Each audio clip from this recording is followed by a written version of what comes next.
Jai Sai Ram. Sri Sai Satcharitra, Chapter 22, Part 1. Rescue from Serpent Bites. Bala Saheb Mirkar, Babu Saheb Booty, Amir Shakkar, Hemaband, Baba's opinion regarding killing of serpents. Preliminary. How to meditate on Baba. No one has been able to fathom the nature or the form of the Almighty. Even the Vedas and the thousand-tongued Sesha are not able to describe it fully. But the devotees cannot but know and look at the form of the Lord. For they know that His feet are the only means of their happiness.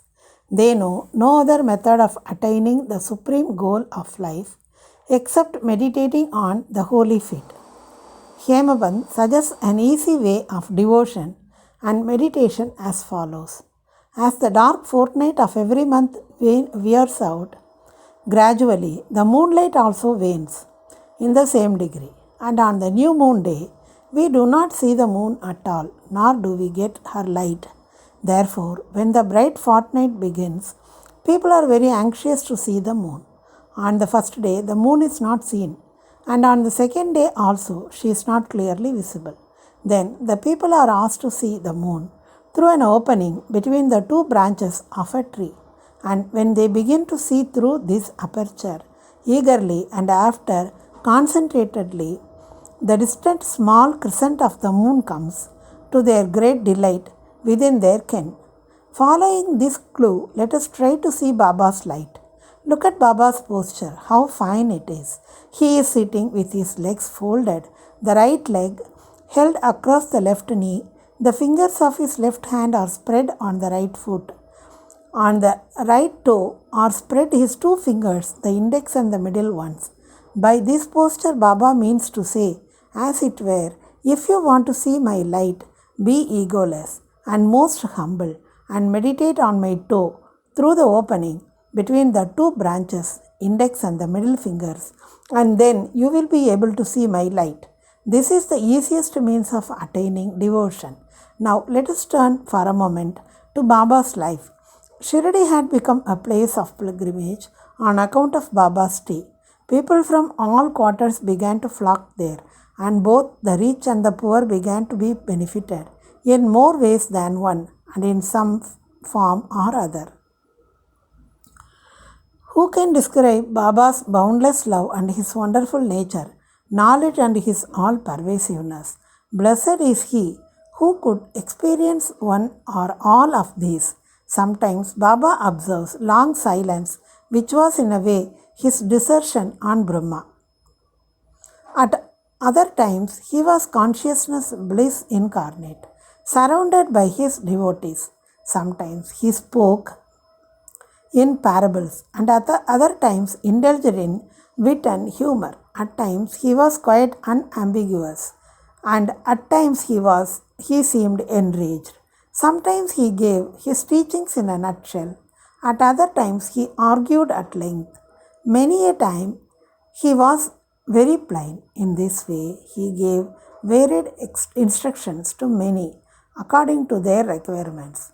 His life was therefore inscrutable, beyond the ken of our mind, beyond our intellect and speech. Our longing to see his face, to take with him and hear his leelas was never satisfied.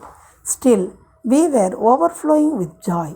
We can count the shower of rain encircled the wind in a leather bag.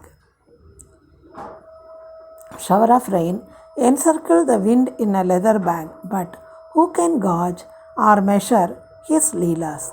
Now we deal with one aspect of them, that is, how he anticipated or forestalled the calamities of his devotees and warded them off in time.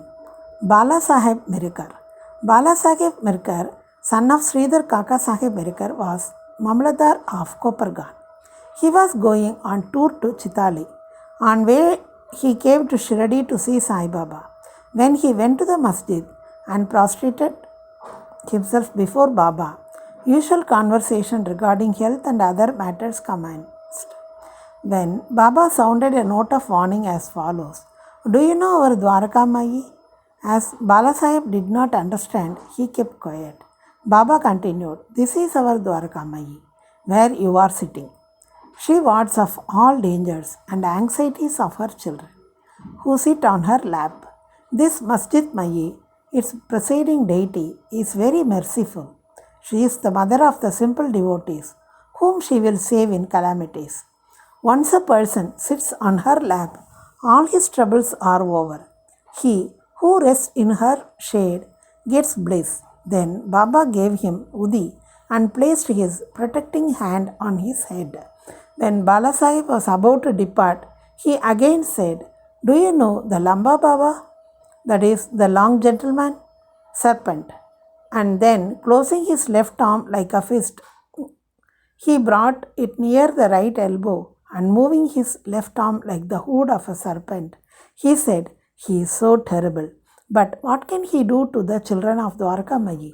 When the Dwaraka Mai, its presiding deity, protect, what can the serpent do?" Jai Sai Ram.